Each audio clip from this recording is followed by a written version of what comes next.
नमस्कार दोस्तों, कैसे हो आप लोग। आज हम इस वीडियो में खिलाफत मूवमेंट का एक रिवीजन करेंगे। तो और इससे जो नेक्स्ट वीडियो आने वाली है वो है नॉन कॉरपोरेशन मूवमेंट की। उसको समझने के लिए हमें खिलाफत मूवमेंट को समझना बहुत जरूरी है। तो भैया खिलाफत मूवमेंट में की बात की है कि वर्ल्ड वॉर 1 स्टार्ट हुई थी 28 जुलाई 1914 की। और फर्स्ट वर्ल्ड वॉर किन के बीच में थी? अलाइड पावर और सेंट्रल पावर।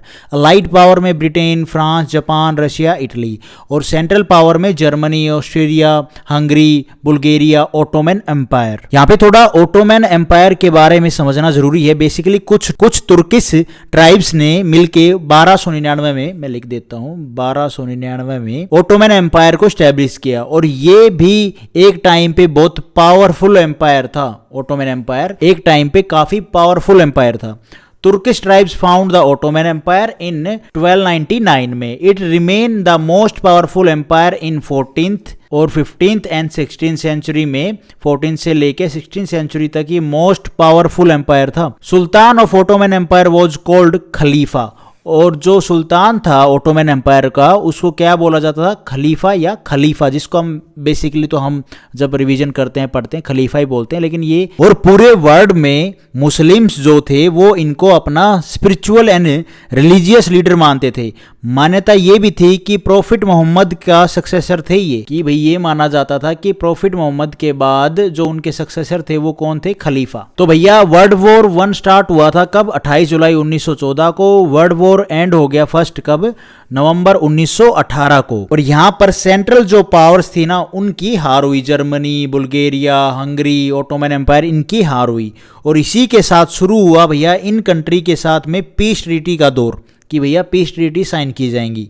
जून 1919 में ट्रीटी ऑफ वर्सलीज। भाई 1919 में अलाइड पावर ने जर्मनी के साथ ट्रीटी ऑफ वर्सलीज साइन की थी, जिसमें जर्मनी की सभी एशियन और अफ्रीकन जो कॉलोनीज थी ना उनको हथा लिया, उनको अपने कब्जे में ले लिया था, अपने अंडर में ले लिया था। और इतना ही नहीं, इसके अलावा जर्मनी पे बहुत सारे जो हार्श रिस्ट्रिक्शन थे ना वो भी लगाए गए थे। अब बारी आई भैया ओटोमन एम्पायर की। ओटोमन एम्पायर के साथ में अलाइज पावर ने ट्रीटी साइन की। ट्रीटी का नाम था, मैं लिख देता हूं भैया, ट्रीटी ऑफ सेवरेज। ये ट्रीटी साइन की।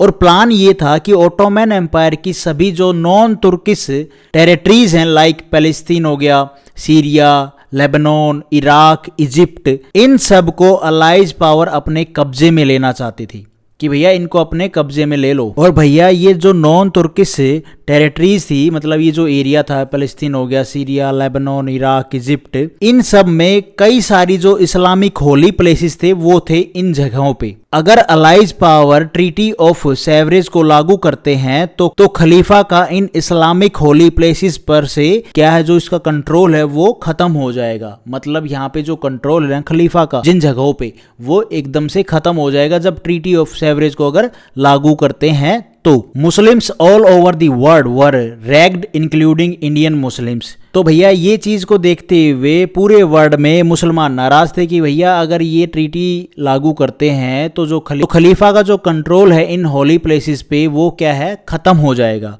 तो इस चक्कर में वर्ल्ड के जितने भी मुसलमान थे वो नाराज थे।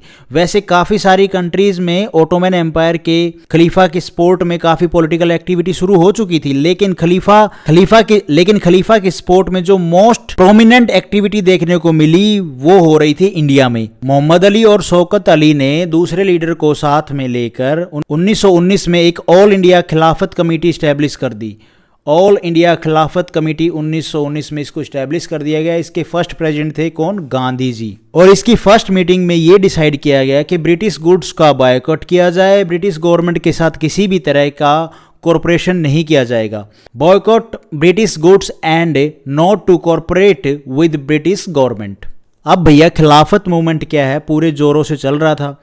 मुस्लिम्स ने ब्रिटिश गुड्स को बॉयकॉट कर दिया था, लेकिन इसके बावजूद अलाइज पावर जिसमें ब्रिटेन भी शामिल था, उन्होंने ओटोमन एम्पायर के साथ ट्रीटी ऑफ सेवरेज साइन कर ली। ओटोमन एम्पायर को डिवाइड कर दिया गया था और खलीफा बस अब तुर्की के ही सुल्तान रह गए थे। British government sign treaty of Sevres, यहाँ पे जी आएगा भैया, ये ई और सेवरेज जी आएगा, यहाँ पे जी आएगा, यहाँ पे सेवरेज, ठीक है।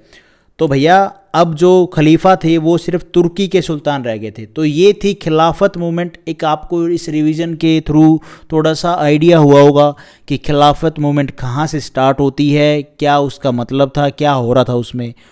होप आपको ये वीडियो ठीक ठाक लगी होगी। Thank you for watching this video. Video आपको ठीक लगी तो लाइक करना गाइस, चैनल पे नए हो तो सब्सक्राइब करना।